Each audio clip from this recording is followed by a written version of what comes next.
പശ്ചിമേഷ്യൻ സംഘർഷത്തിന്റെ പശ്ചാത്തലത്തിൽ എയർ ഇന്ത്യ വിമാന കമ്പനി വിമാന ടിക്കറ്റ് നിരക്ക് വർദ്ധിപ്പിക്കാൻ സാധ്യത. വിമാന ടിക്കറ്റ് നിരക്കിനുള്ള നിയന്ത്രണം കഴിഞ്ഞ ദിവസം കേന്ദ്ര സർക്കാർ നീക്കിയിരുന്നു.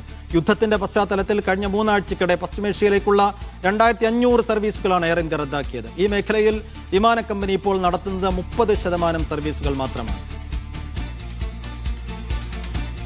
ഡി ധനസുമോദ് വിശദാംശങ്ങൾ നൽകും. സുമോദ്, 3 ആഴ്ചക്കിടെ 2500 സർവീസുകൾ നിലവിൽ എയർ ഇന്ത്യ റദ്ദാക്കിയിട്ടുണ്ട്. എന്നാലും 30% സർവീസുകൾ ഇപ്പോൾ നടത്തുന്നുണ്ട്. ആ 30% കൂടുതൽ നിരക്ക് ഈടാക്കാനുള്ള അല്ലെങ്കിൽ അതിൻ്റെ ടിക്കറ്റ് നിരക്ക് കൂട്ടാനുള്ള നടപടികളാണ് എയർ ഇന്ത്യ ആലോചിക്കുന്നത്. അത് പ്രാബല്യത്തിൽ വരാനുള്ള സാധ്യത തന്നെയാണോ ഉള്ളത്? പ്രവാസികൾ എങ്ങനെയായിരിക്കും ഈ നീക്കത്തെ കാണുന്നത്? സൈഫുദ്ദീൻ, പശ്ചിമേഷ്യയിലെ ഈ സംഘർഷം കനത്ത ആഘാതമാണ് ഈ വ്യോമയാന മേഖലയ്ക്ക് ഉണ്ടാക്കിയിരിക്കുന്നത്. വിമാന കമ്പനികൾ കടുത്ത പ്രതിസന്ധിയിലേക്ക് നീങ്ങിക്കൊണ്ടിരിക്കുകയാണ്.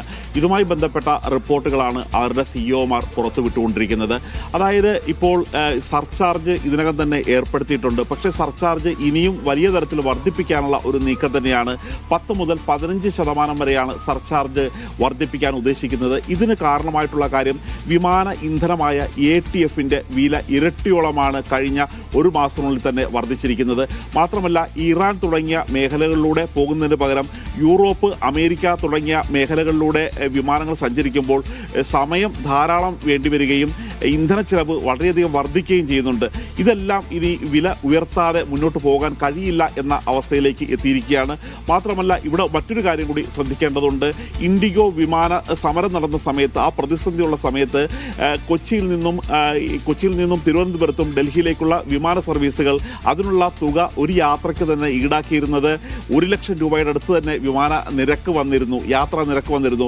ആ സമയത്ത് ഒരു ക്യാപ്പ് ഉണ്ടാക്കി വെച്ചിരുന്നു. അതായത് ഈ 18,000 രൂപയ്ക്ക് മുകളിലേക്ക് ഈ യാത്രകൾക്ക്, ആഭ്യന്തര സർവീസിന് ഈടാക്കാൻ പാടില്ല എന്നുള്ള ഒരു ക്യാപ്പ് ഉണ്ടായിരുന്നു. ആ ക്യാപ്പ് എടുത്തു മാറ്റുകയാണ്. അതോടുകൂടി ഇനി വലിയ തരത്തിലുള്ള വിമാന സർവീസുകളുടെ ചാർജ് വർദ്ധിക്കാൻ പോവുകയാണ്, വിമാന നിരക്ക് വർദ്ധിക്കാൻ പോവുകയാണ്. ഇത് പ്രവാസികൾ അടക്കമുള്ളവർക്ക് കനത്ത തിരിച്ചടിയായി തന്നെ മാറുകയും ചെയ്യും.